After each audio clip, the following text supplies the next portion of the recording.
साध संगत जी, प्यार से कहना धन निरंकार जी। साध संगत जी, एक कहानी दासी आप जी के चरणों में लेकर आई है। आप जी प्रवान करें। कहानी इस प्रकार है। दो भाई आपस में बड़े ही प्यार से और श्रद्धा से रहते थे। दोनों भाई कोई भी वस्तु लाते तो एक दूसरे के परिवार के लिए भी अवश्य ही लाते। छोटा भाई भी सदा उनको आदर और सम्मान की दृष्टि से देखता। एक दिन किसी बात पर दोनों भाइयों में कहासुनी हो गई।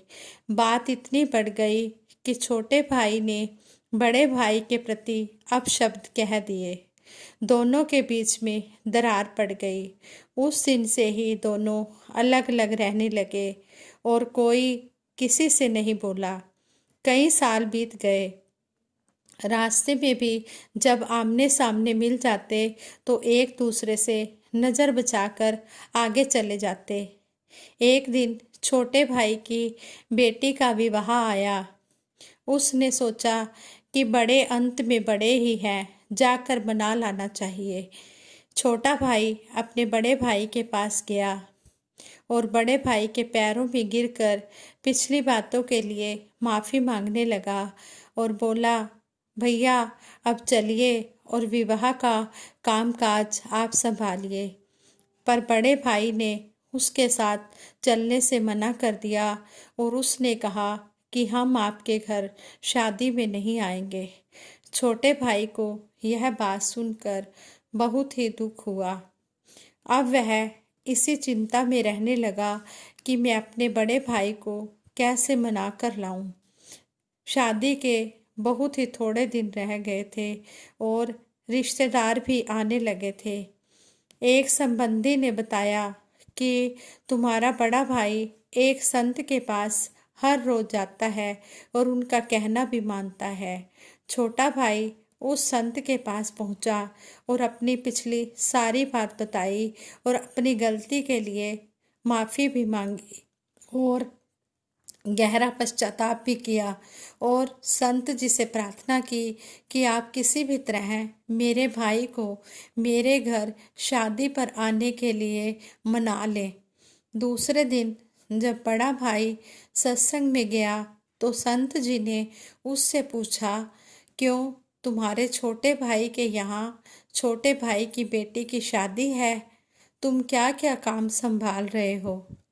आगे से बड़े भाई ने कहा, संत जी मैं तो शादी में जा ही नहीं रहा क्योंकि कुछ साल पहले मेरे छोटे भाई ने मुझे अपशब्द कहे थे जो आज भी मेरे दिल में चुभ रहे हैं।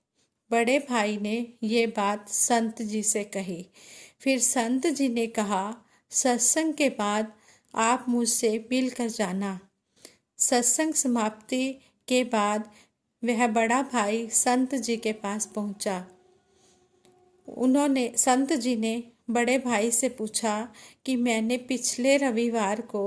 पिछले संडे को जो प्रवचन दिया था, जो विचार किए थे, उसमें क्या कहा था? तो बड़ा भाई चुप हो गया और काफ़ी देर सोचने के बाद हाथ जोड़कर बोला, संत जी मैं माफ़ी चाहता हूँ।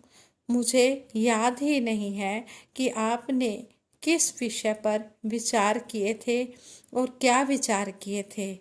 संत जी बोले, देखो मेरी बताई हुई अच्छी बातें तो तुम्हें 8 दिन भी याद नहीं रही, लेकिन अगर तुम्हारे छोटे भाई ने तुम्हें कोई अपशब्द या कड़वे बोल भी दिए हैं, 1 साल पहले बोले भी थे, वे तो तुम्हें अभी तक याद हैं, वे तो तुम्हारे दिल में अभी तक चुभ रहे हैं।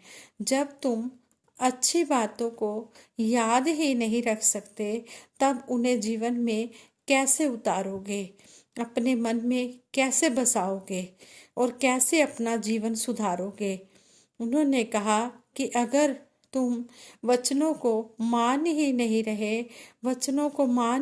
रहे, उस पर चल ही नहीं रहे, तो फिर सत्संग में आने का तुम्हारा कोई लाभ नहीं है।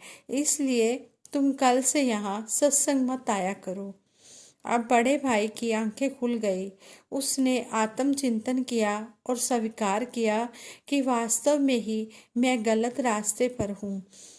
साथ संगत जी, हमारे साथ भी ऐसा ही होता है। अक्सर दूसरों की कही किसी भी बात का हम बुरा मान जाते हैं और बेवजह उनसे उससे हम दूरी बना लेते हैं। हमें तो यही चाहिए कि हम आपसी बातचीत से मन में जो भी कड़वी बातें हों उनको भुलाकर, अगर हमें किसी ने कोई कड़वे वचन बोल भी दिए हैं, उन्हें हम भुला दें और अच्छा वातावरण बनाएं। क्योंकि हमें सतगुरु भी यही समझाते हैं कि हम ना तो किसी से रूठें और ना ही किसी को रूठने का मौका दें। अगर कोई हमें कुछ कह भी देता है तो हम उस बात को इस तरह भूल जाएं जिस तरह पानी पर लकीर नहीं ठहरती। हमने किसी भी बात का बुरा नहीं मानना और सबके साथ प्यार से रहना है। जो भी हमें सत्संग में सिखाया जाता है, हमने उन बातों को अपने जीवन में उतारना है। तभी तो संपूर्ण अवतार बाणी में भी शहंशाह जी ने कहा है, मनिए जेकर वचन गुरु दे, उस्तत गुरदी होवेगी, आपे सिमरन होवेगा, ते दुर्मत दूर खलोवेगी। जैसे सतगुरु ने हमें कहा है कि हमने सबसे प्यार रखना है, किसी को भी कड़वे वचन नहीं बोलने। इस तरह हमने सतगुरु की बातों को अपने जीवन में अमल में लाना है, कर्म में लाना है। तभी हम अपना जीवन स्वर्ग बना सकते हैं, अपने घर को स्वर्ग बना सकते हैं, सभी से हम प्यार बना सकते हैं। हम हर समय सतगुरु माता जी से यही अरदास करते हैं कि हे सच्चे पातशाह, जिस तरह आप चाहते हो, जिस तरह आप हमारा जीवन चलाना चाहते हो, उसी तरह आप चलाते रहना। हम तो आप जी की नैया में बैठे हैं और आप जी ने ही हमारी नैया को किनारे पर लगाना है, मंजिल पर पहुंचाना है। हम आप जी के वचनों को सुनकर अपना लोक सुखी और परलोक सुहेला करें और हर समय हर एक का आदर सत्कार करें, चाहे वो संसारी है चाहे निरंकारी है। तेरा रूप है ये संसार, सबदा भला करो करतार।